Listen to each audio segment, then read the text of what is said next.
Let me say two things. One is I think that in the moment, throughout history, think about the U.S.-India relationship. There are moments when, like, U.S. and India will never recover from X or Y. I mean, think about those moments, 1971. Think about those moments when there was the perception that U.S. was holding back India's nuclear ambitions, or the perception in America that India didn't want to be part of an international order on nuclear proliferation.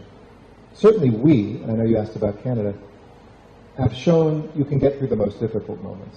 And so that's always my prayer and hope no matter what, because Canada is a dear friend, partner, ally, trading partner, and happens to be our northern neighbor.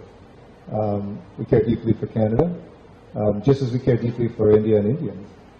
And I think that moments like this don't define a relationship, but they certainly can slow down progress. And they're gut checks for everybody to say, how do we interact with each other? What do we stand for? How do we enforce ideas like sovereignty and international law? And what are our responsibilities to one another? So, and I'm sure somebody's going to ask the question, so let me just kind of say more of a statement that, obviously, any allegations like this should be troubling to anyone.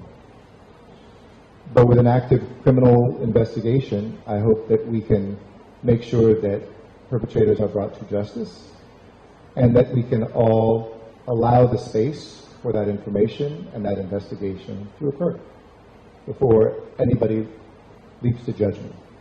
And to me, that's the most important role I think each one of us can play.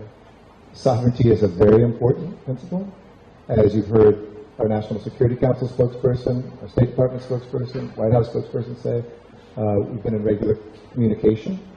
I'm the son of a prosecutor, so I know when there are criminal investigations, it's best to leave things at that until we know more information. Except the Prime Minister actually said it in Parliament, so I don't think he really wanted to keep it quiet during the criminal investigation. What do you have to say about that? You asked me my opinion, but I gave you mine. But look, I'm not going to, and I'm not going to tell leaders or other countries what to do.